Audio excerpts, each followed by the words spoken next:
Hello, and welcome to Please Don't Send Me Into Outer Space, the podcast intent on exploring all that science fiction and fantasy has to offer one movie at a time. My name is Joel. My name is Sarah. There is no Aaron, there is only Zool. We didn't order any Zool. Did you order Zool? I mean, I'm not hungry.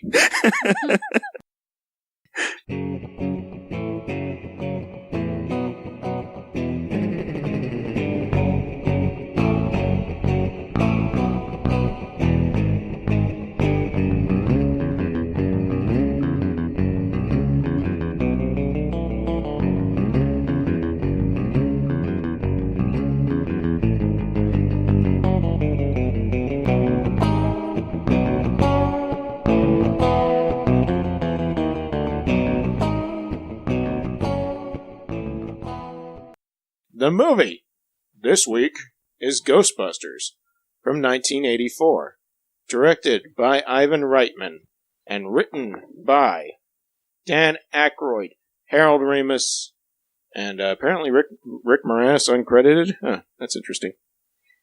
Anyways, starring Bill Murray, Dan Aykroyd, Sigourney Weaver, Harold Ramis, Rick Moranis, Annie Potts, William Atherton, Ernie Hudson, and with a special appearance by Reginald Val Johnson as the guy that helps Die Hard beat Die Hard. Oh.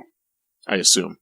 That was a shocking moment for me. Joel, why does the name Ivan Reitman sound familiar to me? Why, he has a son named Jason Reitman, who has done some movies. Nice. But he's also, he's a prolific director himself. Oh, okay. Let's see. He also directed... Well, that's producing. That doesn't help anybody, Joel. He directed a movie that we also watched previously for the podcast called Evolution. Oh. Which I think was written by... Wasn't that written by Dan Aykroyd? I probably... Sounds like it's a Dan Aykroyd production. Nope, I made that part up. But, that's basically Ghostbusters. Didn't Aykroyd produce it? Or Evolution? He's in it. I know you acted in it, but I didn't know. Yeah. Yeah, I think so. He's got his money in it. So this was Sarah's pick. Thank you, Sarah. Yeah, thanks, Sarah. You're welcome. It was really fun to rewatch this movie. I can't take credit for how great Ghostbusters is, but it's always been a very special movie for me. Well, you can sure take credit for how great this night was. Thank you. I think I heard that you were a big influence on the writers of this movie. So. You would have been like a 2-year-old when they started writing. Yeah. Like, look at that baby. She's so full of energy. Say, Ghostbusters. True story. Oh, yeah. What year did this movie come out? 84. Okay, that all makes sense, because I was 1 when I saw this. I was 3.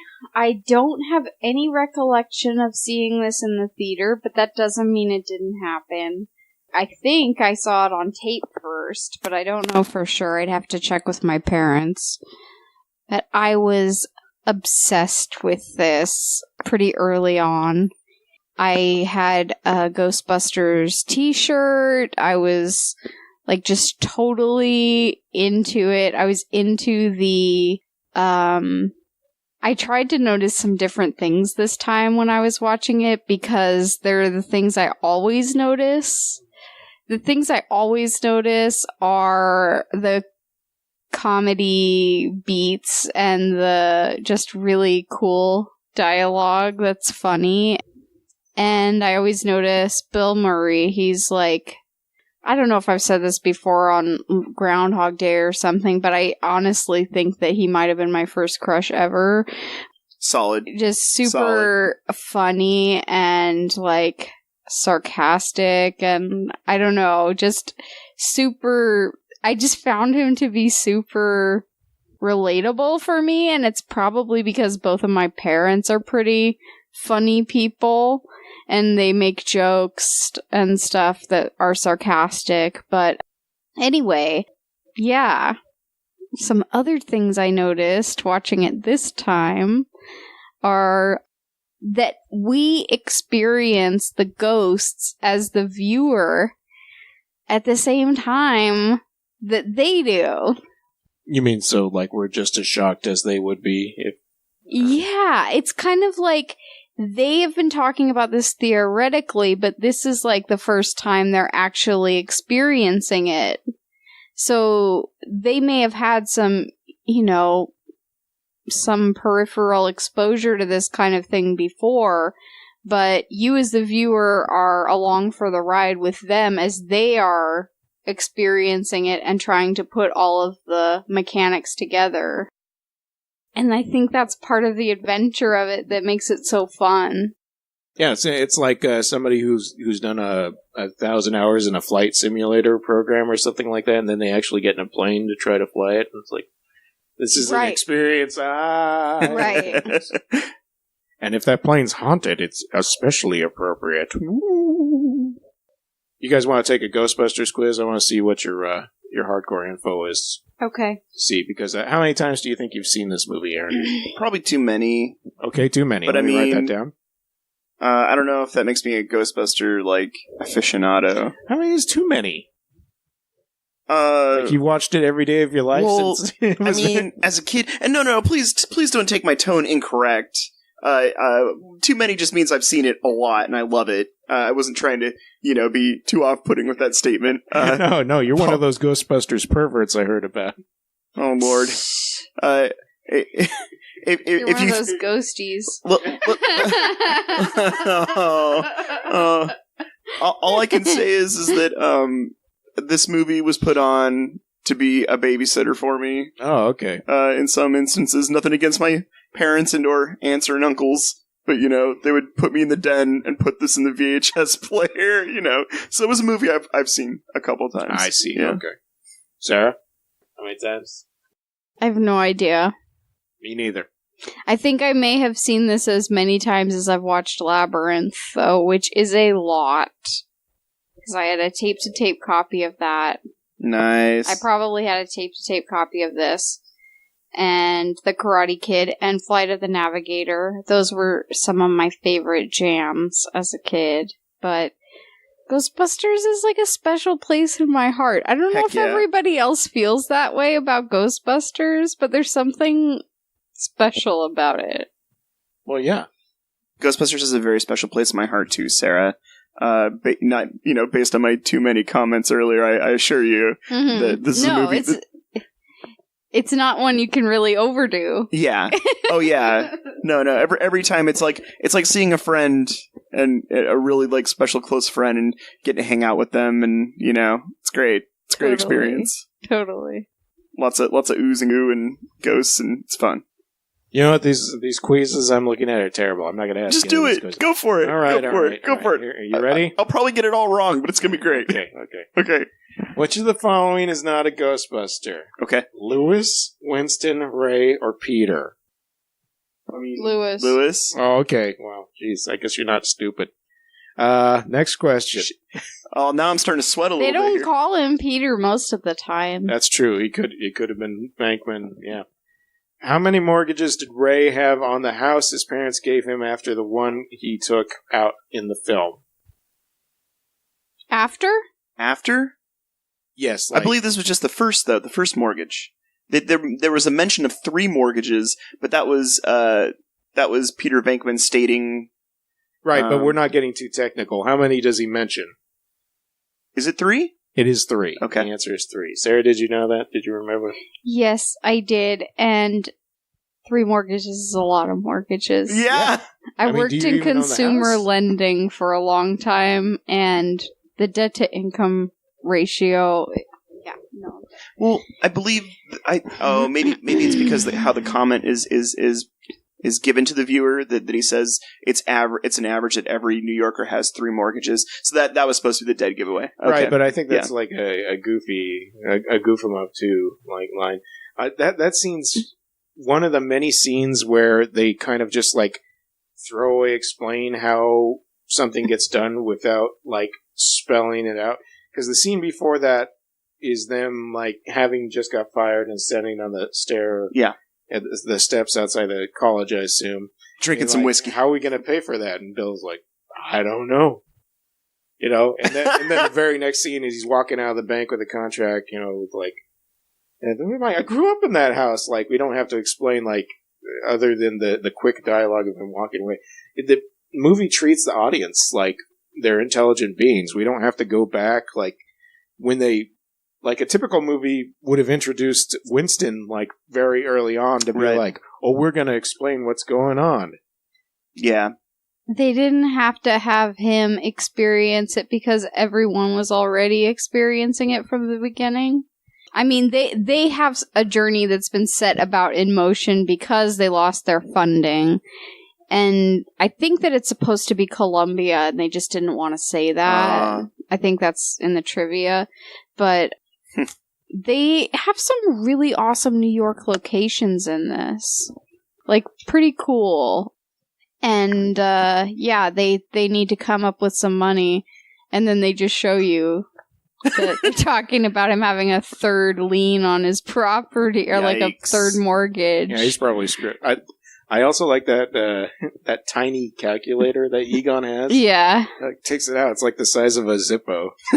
Like, that's weird. 80s calculators are usually gigantic, right? Yeah. That's true. It's a special little thing. The idea of the calculator watch was pretty phenomenal. Oh, he's a genius, though. He might have invented it himself. I don't even know. All right. What was the name the creature in Barrett's... That's not her name. Refrigerator yelled at her. The name? Oh, it is Dana Barrett, isn't it? Zool. Okay, you got that. There we go. You get the pass. What do you think of those doggies? Amazing designs. They're cool. I think it's great. They look kind of like pit bulls or something that have like a gothic twist on them. The slurs, is that what they were called? No, that's the form that he took in the 3rd century or something like that. I didn't know if this creature was supposed to replicate that form of the slur. According to the wiki that I was looking at, they were called terror hounds. Oh, okay. Very well. I think, which is probably like some reference to the cartoon or something like that. I'm not sure. I really like how they do a couple of the shots of like stop motion with them, where especially when they're like bursting through the door or running after Lewis that time, and then it's like that whole practical puppet thing, and you can tell it's a gigantic puppet because it's a lot of the time that the puppet is like, it looks like it's lying down, but the front side is moving. Yeah, no, totally. Some guy underground. Woo-hoo. Yeah, I love it. So good. Absolutely. I love that they light up and stuff. Yeah. Glowing eyeballs and wind. I don't know if they had a natural wind like most spirits in this movie did, though. That's how you could tell something was haunted. If the wind is blowing, there's a ghost. The effects, yeah, the light. There was like a light and electricity and kind of like wind that they had. And I think it's really cool that... Well, anyway, were you going to say something? Oh, no. I think it's really cool that Sigourney Weaver, she's awesome. She's a badass, okay? She was such a badass as Ripley, and she's such a badass in this. Oh, yeah. But in this movie, she goes from being this totally straight-laced person to being this creature, this, like, possessed person, and... I find it so funny because of the way they do it with Bill Murray trying to talk to her, but she's like tinted in gold after she's possessed. It's not just her clothing that has gold in it, but her face. She has like gold makeup on her face. And she's just doing a completely different thing at that point, and it's really awesome. Yeah, they do that thing with the makeup to like highlight her cheekbones too. Yeah, they somehow like she's got this very soft look all throughout the movie until she gets possessed, and then they somehow make her severe looking, look as almost as severe as whoever the actress that played Gozer was, but just in that direction. And when Lewis gets possessed, he just looks very disheveled. Yeah, his eyes glow, guys. Well, I mean, when he's like the Hulk, you know. Yeah, he does look disheveled, though. Totally. Yeah, he looks like a dog mauled him. I love Rick Moranis. He's one of my favorite things in any movie he's in. Rick Here, Moranis is totally so agree. good too. Yeah, man. And Little Shop of Horrors, I loved that as a kid. Oh my too. gosh. That is Oh my gosh. ingrained in my personality. You know what movie he is really good in? Which one? Streets of Fire. Ooh. Second episode in a row with a Streets of Fire reference. Is Rick Moranis in that? Yeah. He plays... The main character? Yes, he plays that guy with he plays Willem Dafoe. he's like it's really interesting turn for him because he's like this take no crap business manager. He's like the boyfriend and manager of what's her name in the movie, and he's like acting tough as nails, but he doesn't want to be mixed up in any of the bad business that happens in it. Anyways, I like that movie. The actress who plays Gozer is Slavica Jovan. She's a Serbian actress. I see. Well, she certainly frightened me. I think she's great. Yeah. She's scary with those red eyes. What happened to the rest of the actresses from that Addicted to Love video? I mean, did they all become evil gods or just... Hello? Anyways, let's move on with the quiz here. You know, models are people too. They're probably just people living their lives now. You okay there, man? Yeah, I was just trying to remember some lyrics to Addicted to Love other than you might as well face it, you're addicted to love, but that didn't work out, so we can't. What? They were in another one of his videos too. Uh-huh. That poor guy. Simply irresistible. Oh, yeah, that's right. Yeah, she's so fine. There's no telling where the money She's so fine. There's no telling where the money... Don't you think that Robert Palmer had this really funny, like serious, reserved, straight-laced in a suit thing, but he was always yelling about, how hot some girl was?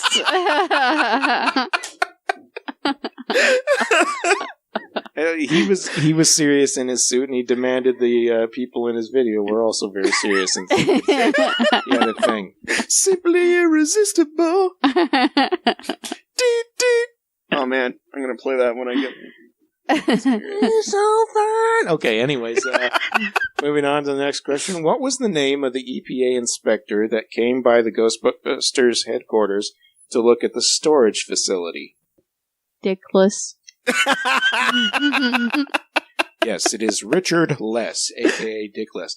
That's not correct. No, I'm going to fail this one. I don't want me to give you the multiple choice answers? Can you please? Yes. Is it Walter Peck, Paul Peck, Walter Schleck, or Paul Schleck? Probably the first one, Walter Peck. The answer is Walter Peck. That's correct. I love that actor, William Atherton. Oh, he's amazing. I've definitely seen him in way more things than Die Hard in this movie, but those two stand out because he's the asshole in both of them.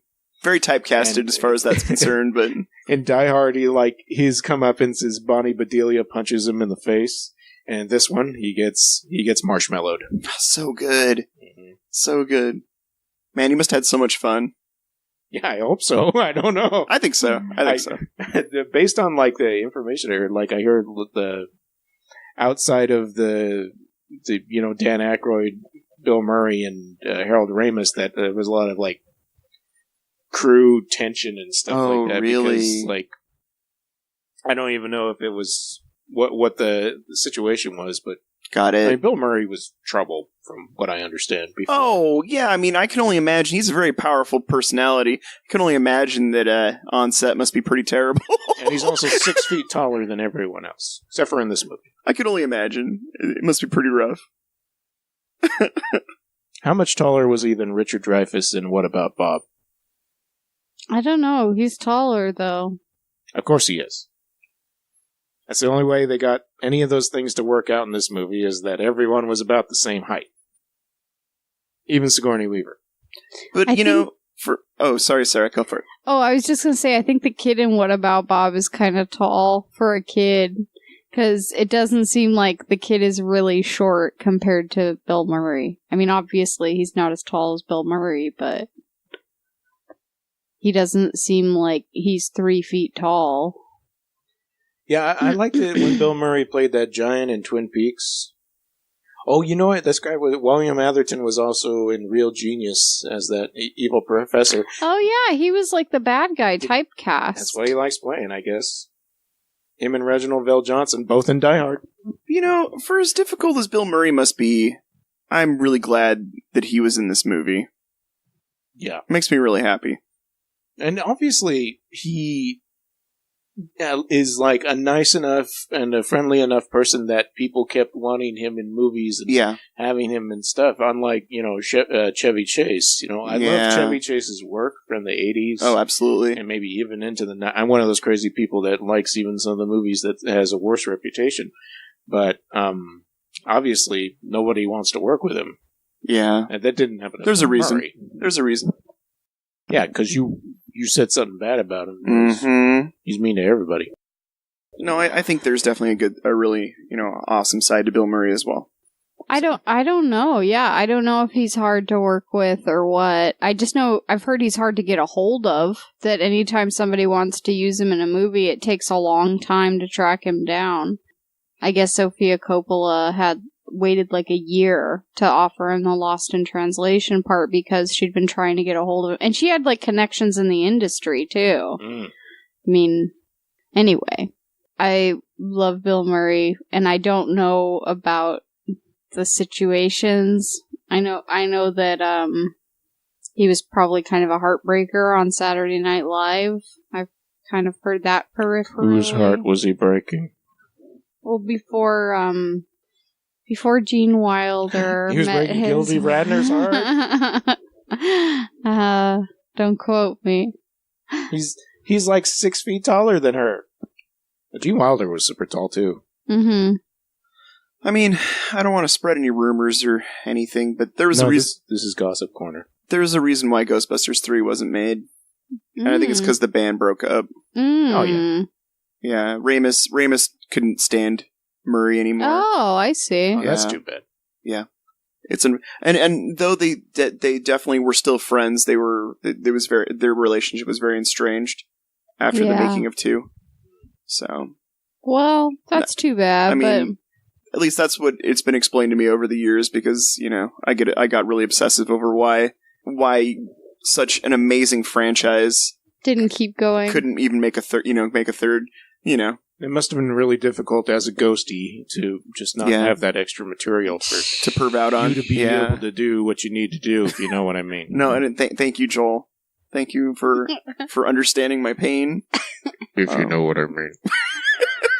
That's I'm gonna get my Stay Puft Marshmallow Man costume on and give you a hug. Sounds good. No, I changed my mind.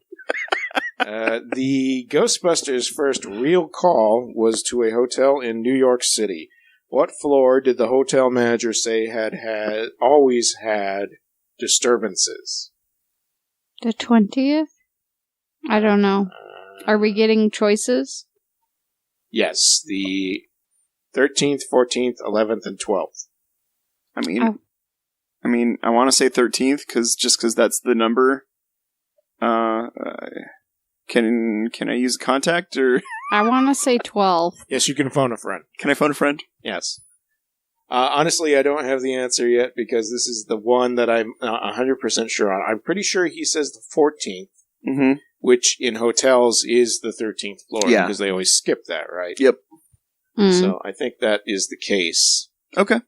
Yeah, I was saying I heard an interview with the guy who plays the hotel manager on the movie and the podcast. I Was There Too, which is really good for covers a lot of character actors and the either parts that were cut out of popular movies or bit parts that they had to do. Yeah, and it was really good. But I honestly can't remember anything the guy said, which means I just need to re-listen to it. That whole hotel sequence, there's that part where I just want to say Dan Aykroyd is a genius of comedy in this movie. Yeah, the cigarette hanging around the mouth thing. So good. And there's a part where after Bill Murray gets slimed, and he's like running through the hallway. It's kind of like The Shining because the camera's like right after him as he's like going thing, and then when he turns the corner, then we see Bill Murray on the ground. I don't know. It's done so well. Yeah. There's a lot of awesome things in the movie, and while we were watching it, I was like, there's so many quotable lines that are like famous now and iconic like visuals that when you see them, you think of the movie because they're just so like, I particularly like the part where Rick Moranis is outside of the restaurant and the dog comes up after him. That's like, that is so classic. So good. I mean, I don't know if that's ripping off like another really like cool art movie or something that I'm not thinking of, but I just think it's such a cool and funny moment. I love it. Same here. I do feel like there are throwbacks or shout-outs to other movies, like Poltergeist, definitely The Exorcist, Dana getting possessed that way. I want to say that part where he's banging on the windows of the restaurant reminds me of The Omen for some reason, but I have no idea why. Because we watched that recently, and maybe I'm just making up a connection in my head. Yeah, I don't know. Hey, David Warner doesn't get his head chopped off by a pane of glass. All right, let's move on. The Graduate. Plastics? I'm like, is there a part where someone's banging on a window in a movie? Yes. Elaine! Well, yeah, and then, what's his name gets mauled by a huge dog. That was a weird end to that movie. How much do the Ghostbusters charge for their first capture? $5,000. I'm going to have to... I'll confirm. It was $5,000. Mm-hmm. And I believe the man in charge of the hotel was very upset at this amount. Mm-hmm. Do you remember the line? I refused to pay. And they were like, well, let's put this back. We could just put that right back in there, can't we, Ray? Yes, we can. Or something like that. Absolutely. What does it say? Something funny. Mm-hmm. I don't remember the exact banter. Well, dang it. How much does Peter say he will pay his volunteer whom he is questioning and shocking in the beginning of the film? $5. I'll confirm. I like that scene. Me too! It's all Bill Murray charisma going on there. Me too! And that guy who was getting shocked is actually one of the main characters in Christine, John Carpenter's movie based on the Stephen King book. The one about the car. I've seen that movie, yeah. Yeah. Is it the guy who's like going against the car? No, he's not he's the nerd that buys the car. He's the car lover. Okay. He's car lover number 3. Oh. I didn't recognize him, but we just watched that movie not too long ago. Yeah, I was trying to, when we watched it, I was like, why does this guy's face look familiar? And I don't think, if I'd only seen Ghostbuster once, it probably wouldn't have occurred, but since we've seen it so many times, it's like, yeah, I know that guy's face. Do you think that his hair is puffed out that way because it's his natural hairstyle? Or I believe it's supposed to be a reference to the shock he's been getting. Okay, just checking. FYI, maybe. Maybe it's also a stylistic choice. It was the, early 80s. That's true. Let's see. What was the name of the beautiful second volunteer in the beginning of the film? Jesse's girl. Gonna be honest, I don't remember. Jennifer, Janine, Alice, or Kathy? Janine. Sarah says Janine, Aaron? Janine is the name of the secretary, so I'm going to say it's probably Jennifer, yeah. Jennifer, okay, I don't know either, so put that in. That lady was married to Casey Kasem. I don't know if she was at the time the movie was being made. Oh, no. I'm mixing her up. The blonde at the party that's like, yeah. I'm leaving. Yeah. Oh, maybe if we dance, everyone else will. Okay. Yeah. No, it's good. It's good. She is Casey Kasem's wife. Oh. And Casey Kasem, you know who Casey Kasem is? Yeah, he's like the radio guy. He's Shaggy. Yeah. Anyways, I just looked up that random fact because I'm cool. You are cool, Joel. Oh, thank you. What instrument does Dana Barrett play? Cello. She plays a synthesizer, Joel. Mm-hmm. Oh, she does? That's radical. And she plays the aerobics, too. Yeah. Yeah, she's doing this. She's got the aerobics outfit, but she's just doing the sit-ups there. That's what, in Running Man, that, Maria Anita, whatever that actress is, Maria Conchita Alonso, she's just, like, on a weight-pressing bench in a unitard or something. Was she in? She's wearing lingerie and she's doing sit-ups. Yeah. Negligee. No, Sigourney Weaver wasn't wearing a negligee. No, she was wearing the proper uniform. 80s workout attire. Absolutely. All right. Last question. What creatures do Dana Barrett and Louis Tully become? And it's talking about, like, what do they call themselves? Give us a list, homie. Gatemaster and Keymaster, Keymaster and Doorkeeper, Gatekeeper and Keymaster, Doormaster and Gatekeeper. Well, we know the answer's not on that list, because you told us they're hellhounds. Well, yeah, but it's one of those... I know. Obviously. Gatekeeper, Keymaster. Yeah. And who was who? I think it's kind of like, she's the gate, he's the key. Yeah. Like a sexual sort of thing. Yeah, especially since you explained to me that they actually were having sex, and then Aaron revealed that baby in Ghostbusters 2 is probably Lewis's baby. I can't confirm that. Where did you hear that? I just made it up right now, dude. Well, you just blew my mind, because that's like such an obvious connection. I wonder how many people have ever thought that. I don't think it is the case, because I believe Venkman has a conversation with her about the previous boyfriend that's no longer in the picture anymore. Yeah, but I think that's about all she says, is that he's no longer in the picture. I'm not sure. I guess maybe the implication is that it might not be his kid too. You're right. It could be. I know it's not his. Yeah, it's not Venkman's kid. Well, it's not Venkman's, but I'm saying it might not be the previous boyfriend's kid either. Interesting. So many layers. How many years later was Ghostbusters 2? I mean, it was 1986, I think. I don't think. No. It was 87, 88, around there. No. 89. Oh. 5 years later, that lightning had already escaped the bottle. I still remember going to the theater and seeing that one, though. Really? Very vivid memories. I was scared of that movie. Part 2, when I was a kid. Why, because of Vigo? Vigo was gross, talking about his throne of blood. I had Ghostbuster pajamas that I wore to the movie theater. Nice. Throne of skulls and a river of blood. Or something like that. Mm-hmm. Vigo is a baby. Vigo is a creepy head in the painting. Yes.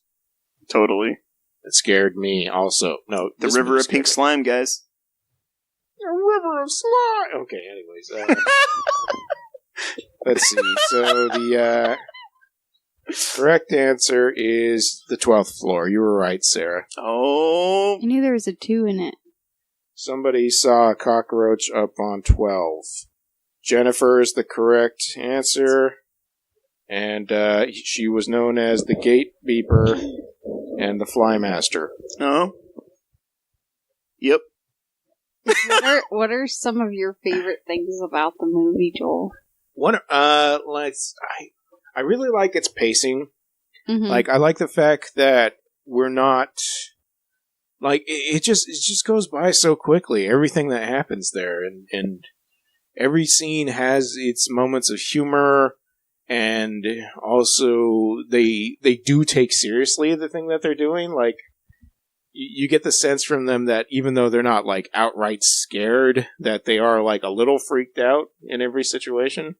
But we're supposed to be, like, New York guys, so it's like, well, this is weird, but, I'm not going to run away because somebody's paying me to do this or whatever. Well, I mean, the constant theme of this movie is that none of this has been shown in any sort of practice, right? Like, from the very beginning of the movie. They're exterminators. No, but, like, every conversation that they have is like, oh, crap, we've never done this before. Yeah, oh, crap, we have nuclear... We got nuclear reactors on our backs, I hate working in the private sector, They expect results, Yeah. Teachers just sit around school doing nothing. That's what he said. That's what he said. So that's what kind of makes this movie so awesome is that even in, obviously they have no training with dealing with gods, and here they are, doing it. There's a levity to everything that's happening that makes it feel like even if you didn't know what you were doing and you were in one of the most scary possible situations, it makes it feel like if you were with your friends, you guys might be able to figure something out. They're untrained, but they're still doing it. Yeah, exactly. Yeah, it makes it feel like you can find a way to figure something out. Heck yeah. Here's a problem here. They obviously make a successful business, and it's a business big enough that they're like all over the newspapers and magazines, and they're being interviewed on TV and stuff like that. Like, Dana can't even turn on her TV without one of them being on some show that she happens to be watching her. Yeah, every channel. So where are all the imitators? Because that's what happens, right? Something successful pops up, so everybody's like, "Oh, we can also bust ghosts." Yeah, we do it for a lot less too. $400. Bust all your ghosts. I think that's kind of revealed in the cartoon show.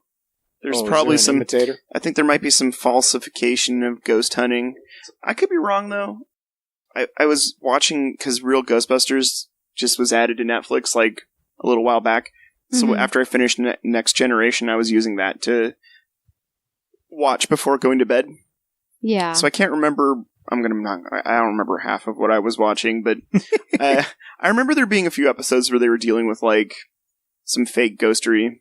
So maybe that was... You mean they were catching people pretending to be ghosts? Yeah, okay. like, like Scooby-Doo kind of style. Oh, see, yeah, I can understand that. Like, if you set up, like, fake ghosts and then you went in and bust those fake ghosts. Like, oh, yeah, give me the money now. Yep. And then Winston is like, yeah. I also remember there just being a lot of episodes about Slimer. Like, a lot of episodes. There's a reason why the show changed its name to Slimer and the Real Ghostbusters. Yeah. That's what kids liked. Oh, they wanted more Slimer. As an adult, I'm like, no thanks. Slimer, take a back seat. Slimer was not as scary for kids as some of the other stuff. Like, there's a part where there's just a straight up, like, skeleton driving a cab that's, like, gross looking. And the ghost, I will still say that as a kid, the scariest part for me was the ghost in the beginning, in the library, when she, like, stretches and looks all crazy. That's, like, when I was little, that one and the moment with the creepy truck driver in Pee-wee's Big Adventure. Oh, yeah. Those were both, like, a scary moment for me as a kid. But, I mean, now I'm like, wow, that is nothing. Oh no, but I get it. The vibrant colors they used with her too. Oh man, spooky. It's really like their use of like the neon things going on for all the spiritual stuff is just, it's so good that way. I don't know what else they would. It's like hard to imagine what else they would do to make it so effective or something like that. What movies were doing like weird spirits before that? I'm sure they were horror movies or something like that. But I mean, just based on what we've watched, like transparency is always a thing. Mm-hmm. You know, music cues to make things seem, spookier. Like the devil in Daniel Webster, right? That was a terrifying movie. Very spooky. The burning flash paper. Jury of the Damned. Yeah, dude. I feel like part of ghosts, when you see them in film, it's usually like it's transparent partially, but it's partially kind of like muted, like colors. Yeah. So you'll see maybe colors, but they might be kind of more subtle. Yeah. It's like to give it that feeling that it's not quite in this world. Mm-hmm. Like if you actually saw it, it would be like the librarian. The librarian is super bright when she like reveals, like The only time where I think they go off script on that sort of idea is probably in The Shining with the lady in the bathtub. That's probably the first time where it's like it's very tangible. Yeah, you know what I mean. I thought you meant in this movie because I think that Sarah pointed out that cab driver, he doesn't really fit in with the rest of the. Well, yeah, no, but I think there was a point to that though. The idea was that like it's real now. Before they were apparitions, but now you've released everything all at once. Mm-hmm. You know, and it's like the time is right for them to rule over the earth. So that was kind of the idea of why we had the gross oozy skeleton in the car. Yeah, and the music's all like, "It's a kind of magic." Actually, I don't know what that song says. No, that was great, Joel. It's spooky kind of magic. Throw that saxophone in there. The Ghostbusters theme, is gotta be one of the top, themes of movies, especially in the 80s. But, But, it was so on the radio, so much heavy airplay when I was a kid. I read in the trivia that the guy who wrote the song only thought of doing it that way because his kid yelled Ghostbusters when he was talking about doing a song for the movie, and then he did the chorus like that. That's funny. That was a good choice. Smart move. I like the music video too because it's the end of it. It's got all the celebrities saying Ghostbusters. Yeah, I don't remember the music video for it. It has, I think it has all the actual Ghostbusters in it doing stuff, but at the end it's all these, celebrities at the time being like, Ghostbuster! Mm-hmm. This old person doesn't know what a Ghostbuster is. But, when you think about movies nowadays, I feel a lot of movies, similar to this one, I feel are pretty disposable in comparison to this movie. 1984 it came out, right? Mm-hmm. People were still talking about it was brand new when I was in kindergarten by that point. So 6 years later, it barely just happened. And then even thinking about it right now, how much merch still comes out. There's nothing quite like this. Yeah, it's got a power to it. Yeah, I think being in kindergarten, I don't know how many years it took to come out on VHS. Maybe that was part of it. It used to take forever for stuff to come out on Fair VHS. Enough. We were talking about that recently, about when the McDonald's line of toys was out for the Jungle Book. You remember those ones with the snake and the bear, and that it was possible that some people hadn't seen the Jungle Book since it had screened when it first came out in theaters. Oh, that blows my mind. They came out with it again. Yeah. It's kind of crazy because they didn't... media consumption's so different now. Yeah. When they came out with a beta and they started making tapes that you could check out from the video store and stuff. Yeah, it's just a different time we're living in now. I guess that's true. You're right. But it's weird. It's possible it didn't come out on VHS until closer to the time we were in elementary school. Wow. Okay. I don't know. No.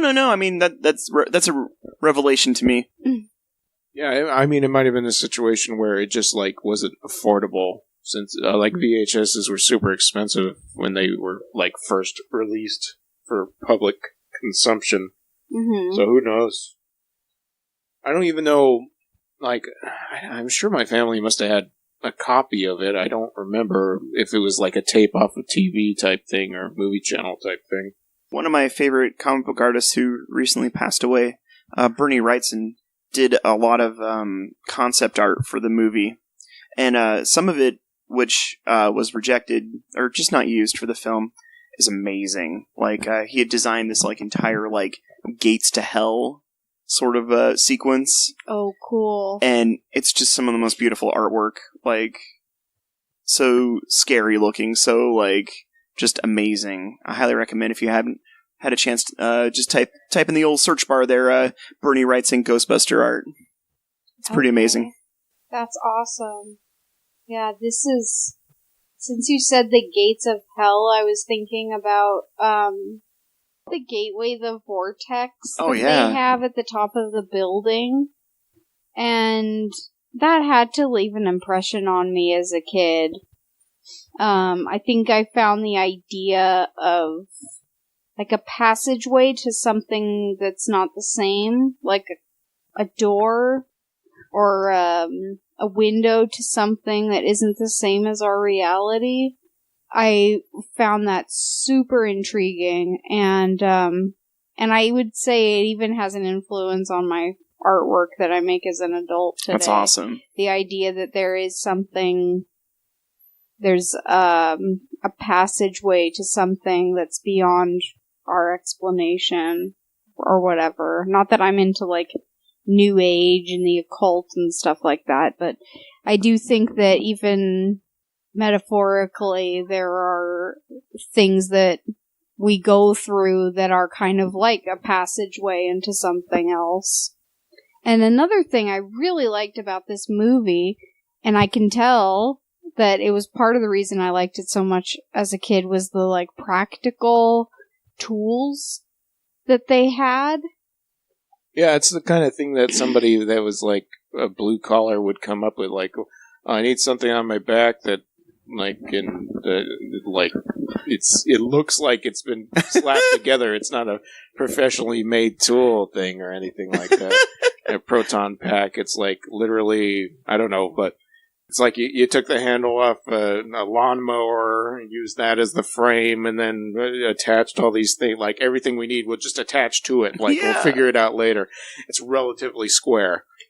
I love the analog thing of it, that it's just, they have these tools that are kind of primitive looking, and that they can kind of switch them or, like, flick the light on or open the door, close the door type thing. And then, but as a kid, I used to love taking stuff apart. That was like one of my favorite things to do, was to like get a radio or something and take it apart. And there's something really like tactile about the fact that they can take these instruments in the movie and they kind of mess with them and make their own stuff, and they kind of create their own tools, and they have all these gadgets with them, these like glasses and stethoscopes and calculators and readers and stuff. And I think that was really cool. A really cool, lo-fi,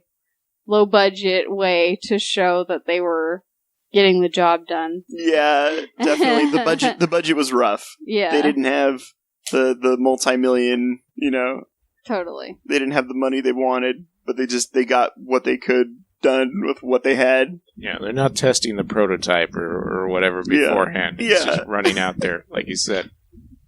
That elevator scene is just so great when they turn the packs on and they turn it on and they both just like move as far back as they can. Like, yeah, it's so good. Does Lewis wear one of the packs in part 2? Confirmed. Okay. No. He has a whole getup. Like, Janine gets him like a little jumpsuit together too. But he has a pack on. With the prototype. Okay, because I was thinking that if it is his kid with Dana, it's a good thing he did that, because he's definitely sterile after they activate it, right? I mean, you don't have like a nuclear fission machine without. I got the feeling the Ghostbusters weren't thinking about having kids. Oh no, they can't reproduce, don't yeah. they? Yeah, it's a good thing, because I mean, think of those horrible children. Man, nobody wants to. I mean, with Ray, because he's crossing his eyes every time. If you know what I mean. I'd give Winston a chance at least. Oh, no, I'm sorry, Winston definitely. Yeah, it's already too late. Our MVP Ghostbuster, right? He's got several. Is that your favorite? Like, who's your favorite Ghostbuster? It's Ray for me. Oh man! As a kid, it was Egon. Yeah, me too. I was all about Egon. Now it's Winston for me. I really liked Egon and Venkman when I was a kid. I probably was more like Egon, but I found Venkman more fun. But Winston, yeah. I think as a kid I liked him a lot, but now that I'm older, I'm like, Winston's badass. Yeah. Yeah, because he's not a scientist like the rest of them. No. He's just a regular Joe who comes He's out like there, but he's got it. Yeah, totally. He comes into it and he's just ready to deal with the craziness. Yeah. He doesn't act dumb when they like explain things to him. He just like takes all that information and he's like, so what you're saying is we're screwed. So can we take the which Ghostbuster matches your personality quiz? No, we can't do that. I'm sorry. Oh, okay. All right, Egon. I mean Joel. Existed. Joelgon. I don't like it at all. I wonder if Egon's actually a name. Has anyone ever been named Egon? Probably, I've never met anyone. Probably now, because that's what people do. Right. You know, you name your kid Maverick or whatever. Egon. Anyway, my son's Egon and Samwise Gamgee. Yeah, exactly. There you go. Elrond. My kid, RoboCop. There's definitely a lot of Bellas out there. Oh, yeah. A lot of, Frozen. Jesse Thorne. What's the name of the snowman from Frozen? I honestly haven't seen Frozen. Sure. Yeah. Let it go, Aaron. Let it go. And the podcast is over forever. It was really nice podcasting with you, too. Thank you for being my friends. So, I got a quick question. All right. Is this a horror movie? No. It's a comedy with horror themes. So is it a horror comedy? No. I think it's just a comedy with some spooky... Well, I guess it would be a horror comedy then. Yeah. Yeah. Yeah, I know, you're right. Because I feel like it's on the same level as Gremlins. Yeah. Like Gremlins is a little bit... No. creepier. Yeah. Gremlins is creepier. But this has creepy stuff in it. I don't know. I was sufficiently spooked as a kid on this movie. I was peeing my pants. I was so scared. That's not true. I remember one time I was watching it, and right there at the end, spoilers for Ghostbusters. That was a joke. That's a joke. But when Slimer is coming at you at the end of the movie, my aunt Jeannie was waiting and hiding, and she jumped out and scared the out of me. Sounds like you have a fear of ants. I don't have a fear of ants. They're cool. Aunt Jeannie's cool. I was pretty pissed though. Yeah. But you seem to be offended by the idea that Gremlins and Ghostbusters are maybe of the same genre. I think it's just one of those things that when you were a kid, if you saw it and you liked it, then it's in the same realm for you. But if you didn't see Gremlins as a kid and you see it as an adult, I mean, I don't know anybody who hasn't seen Ghostbusters their whole life and is watching it as an adult, but maybe it's the same reaction, that it's creepier than it needs to be for kids if that's the intended audience. But I definitely feel that way about Gremlins. Yeah, I'm not sure. Yeah, I wouldn't categorize either of these as kids movies. Like I feel like they're reaching for a general audience. There's something more playful about Gremlins, if anything, but it's definitely leans harder into horror than Ghostbusters does.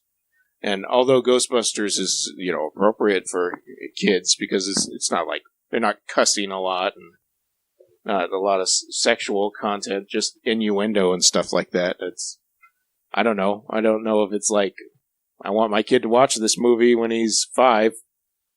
I know we were. Forgive me for gonna say I had no understanding of any of the sexual innuendo in this movie until someone explained it to me, and I was like, oh, that's why his pants are coming undone. I thought he had to pee real bad. I had no idea. I was like, that's a real funny face he's making. Oh well. I think the thing It's a real funny face that guy's making. What's going on here? The thing that I didn't notice in my whole frickin' life until this viewing, the scene where Dana is being dragged into the room in the chair. Mm-hmm. Totally, those hands are grabbing her boobs.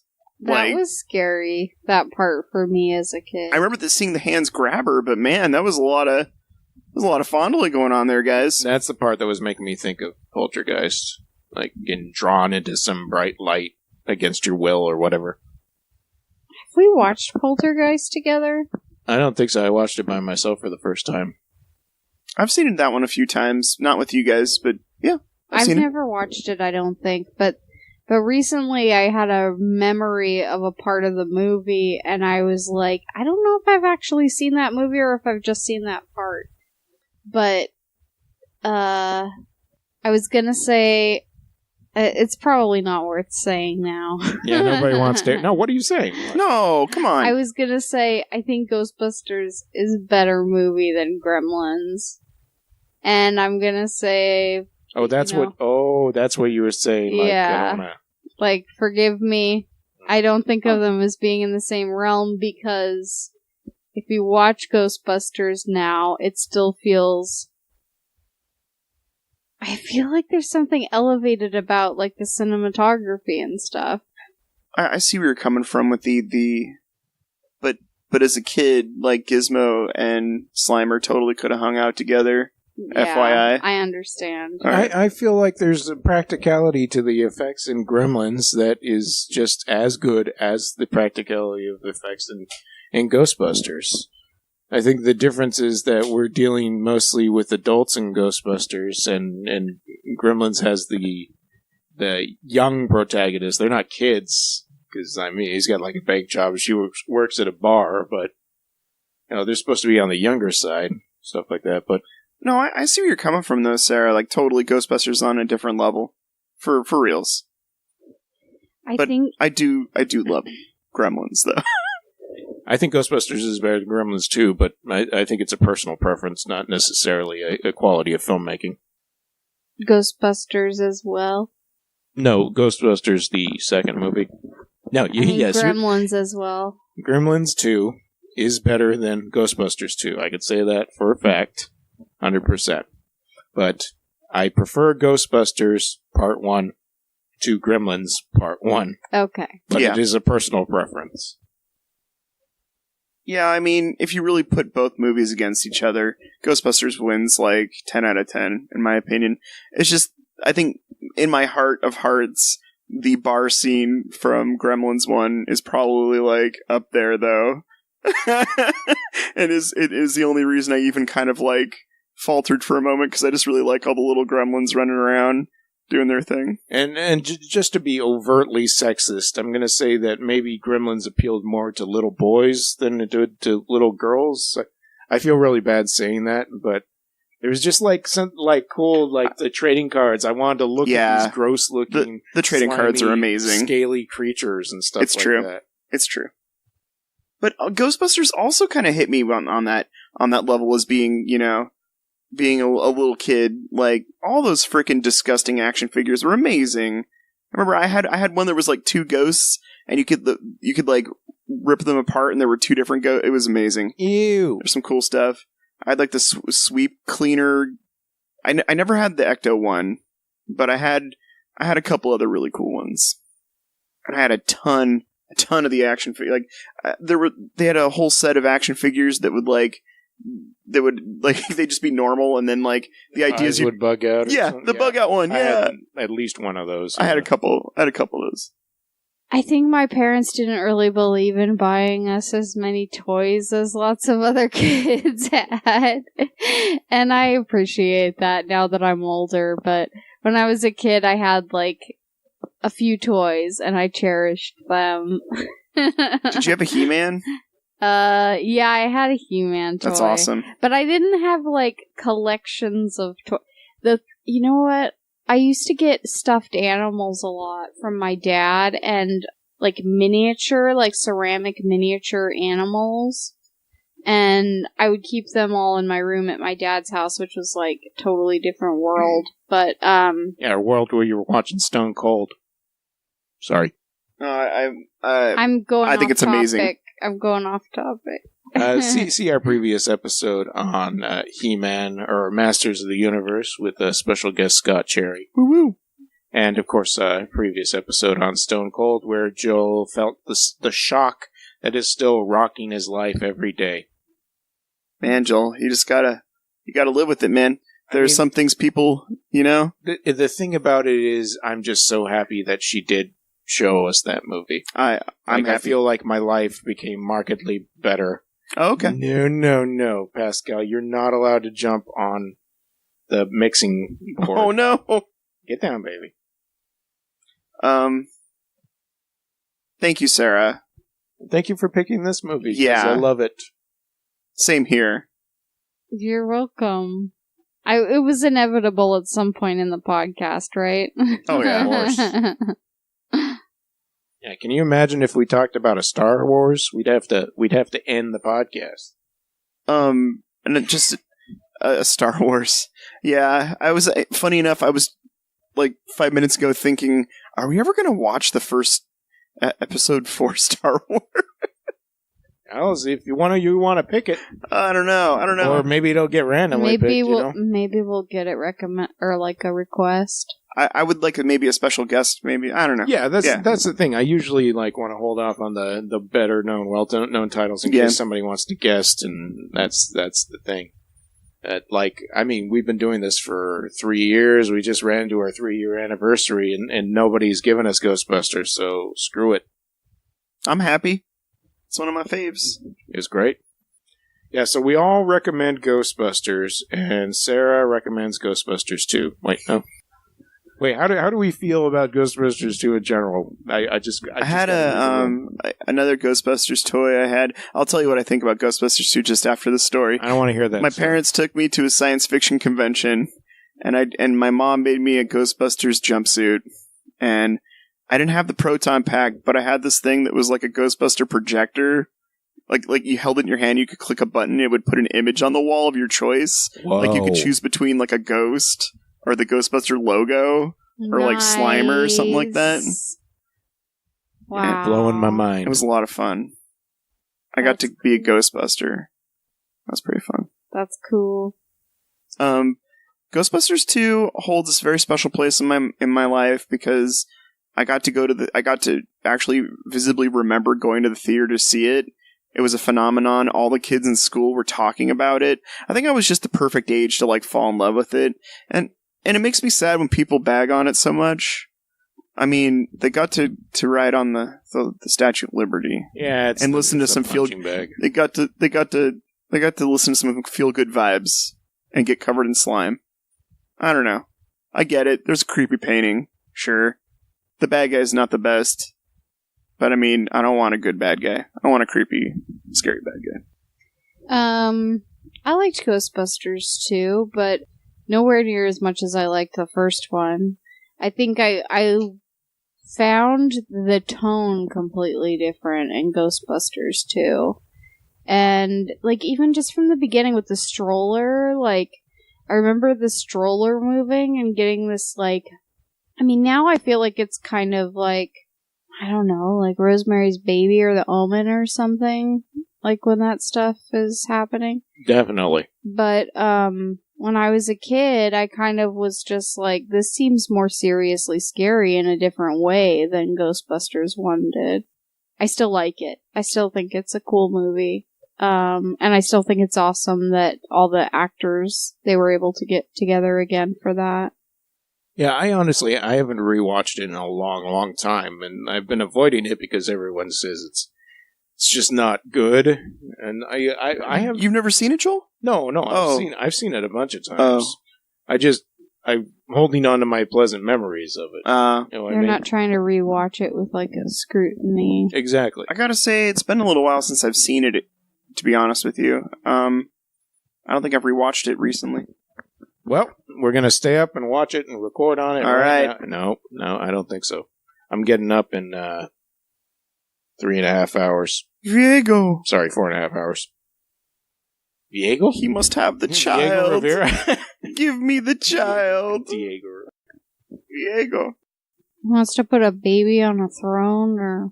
There's that part where she's getting the baby ready for a bath, and she, like, takes her shirt off, and it's like, she's in a bra, but who cares, because there's a big old pink monster about to grab her. Yeah, the blob in That's the gross. tub. Mm-hmm. Scary. Yeah, Blob is trying to get her and the baby, and it's scary. I don't like it. I think Sigourney Weaver with a baby, like, on her own, that too was, like, another, like, reality thing that was, like, different for me than in this movie. Yeah. Like, it was much more lighthearted in the first one. But in the second one, it's like, there are some serious consequences for characters you care about. Yeah. Like, I see that. Totally. All right. I think we're okay. Yep. You okay? Bustin' makes me feel good. That is, I didn't need to know that. But I know you can only bust when the movie's on, so... We're just gonna move on here. what's your favorite line from the movie? That's too difficult to answer at this point. No, it's not.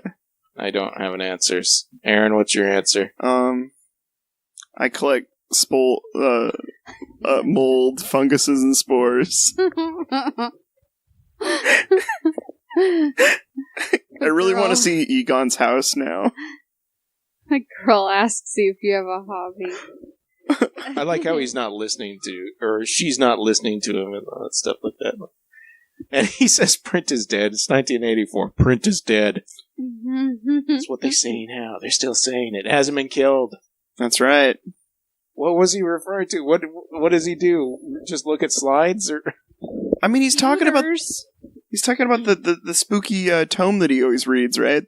Yeah, whatever that was. I forget the name of the book. Some super fan I am. Yeah, you stink. You have a favorite line then, Sarah? It's true, this man has no dick. Too good. It's a good line. Too good. And as a kid, like, I don't think I even knew what that meant. Like, I wasn't even like... But as I got older, I was like, Bill Murray is so funny in this movie. I guess there was a lot of ad-libbing. I read that in the trivia, too. I read in the trivia that Bill Murray ad-libs a ton in most of the scenes that he's in, and that the part in the library where the bookcase fell down, and he goes, has that ever happened or something like that, is because the bookcase fell down and it wasn't supposed to. That was, like, unscripted. It's great. It's great. It's amazing. Possessed.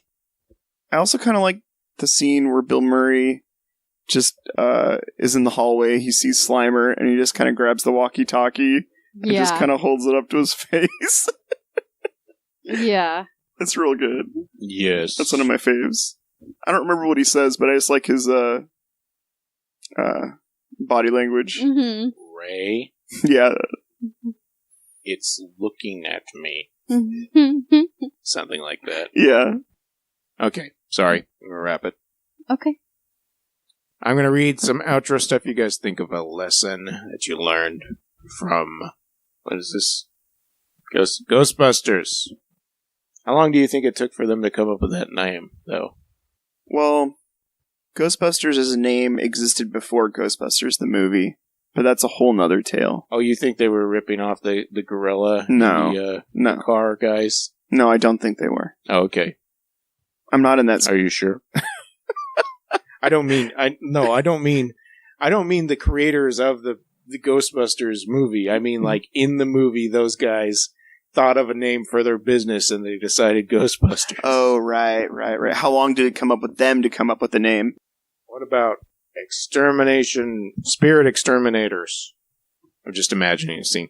Anyways, hey, listener, if you want to hear us talk about any other movie, or you want to write in with your memories about Ghostbusters, or you want us to read something on the air for you, go ahead and send in an email to pleasedon'tpodcast@gmail.com, or message us on Facebook, facebook.com/PDSMiOS.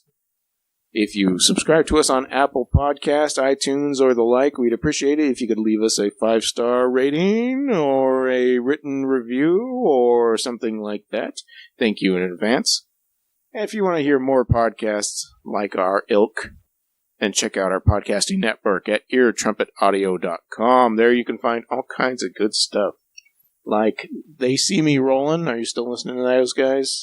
Oh, I took a bit of a break, but their humor is amazing. Big fan of their role-playing ability, and would highly recommend a listen. Yeah, they always sound like they're having a lot of fun.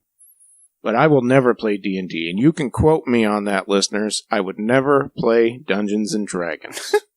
It's the devil's game. That's right. I don't even own a TV. I mean, a pair of dice. Never mind. Anyways, all that stuff's available at eartrumpetaudio.com. All right. Did you guys learn a lesson from this movie? Yes, I did. When you were 1 year old? Pooping in your diaper? No, not at 1. When you were 14? Pooping in your diaper? No, probably still pooping my diaper. Or when you're, how old are you? 35. Pooping in your diaper? Can you clean this for me, Joel? All right. Maybe later. Anyways. Yes. Lessons from Ghostbusters. I learned that sometimes you just have to do the one thing you've been explicitly told not to do. Like sometimes you just have to cross the streams. I was going to say that I like the line in the ballroom or whatever it is, the dining room in the hotel. And Ray's like, I'm going to go open the trap, don't look directly at the trap. And he does it, and then Egon's like, I looked at the trap right. I like that line, too. Just good timing. Mm-hmm. It's good. Sarah, do you have a lesson? Yes. You don't have to listen to the EPA. No, I'm just kidding. They're evil. The EPA just wants to shut down your small business, guys. Exactly. They're attacking these small business owners. That's right. That's completely not really how I feel. It's just funny that guy has a beef with them from the get-go in this movie, and he's just on a mission to shut down their power grid, like, as soon as he meets them. Yes, I guess maybe sometimes you need to, see what will happen before you, shut the power off. Yeah. Don't just shut the power off without knowing the ramifications of that choice. Yeah. That kind of applies to the Jurassic Park movie too, right? Mm-hmm. Isn't that what happens in part 2 also? Like the guy has to shut off the power again for some reason. The guy that was in the burbs.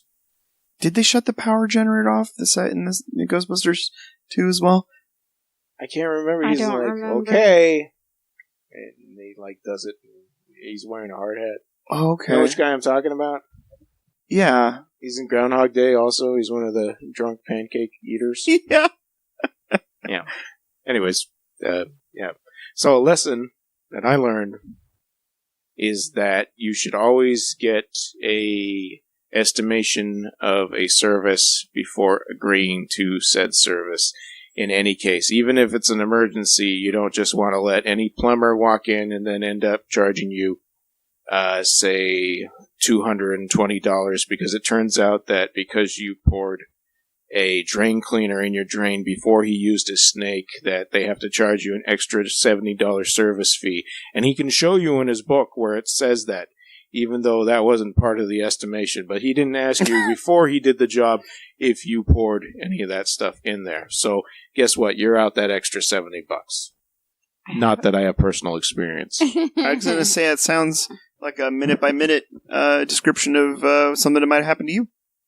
I have Sorry, another advice, another lesson. No, give me some advice here.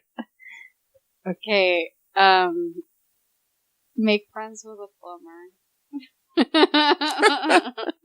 Then What? you'll get an honest estimate from that. No.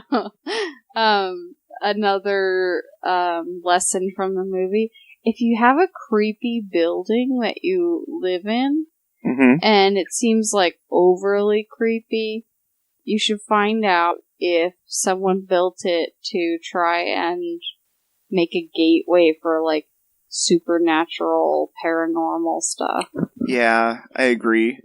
That's also one of my favorite parts of the movie, the way they actually take the time to explain why the building looks like that and why it becomes a conduit. Because it could have just been like a random thing. Like, why is it even like that? Nobody had to say a damn thing, but they're like, check out these blueprints. It's the craziest thing I've ever heard of. Yeah. Annie Potts is also amazing in this movie. We didn't talk about her. Yeah, she is. She's so funny. I think casting was amazing in this. Oh, yeah. Anyways, we'll see you next week, folks. Thank you for listening. Bye. Thanks. Thank you.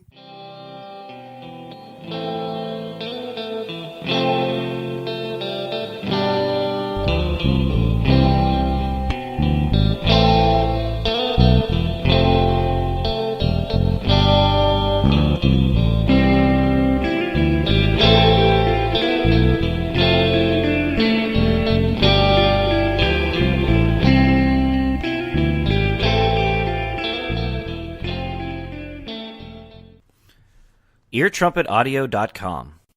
Ideas and entertainment. Loud and clear.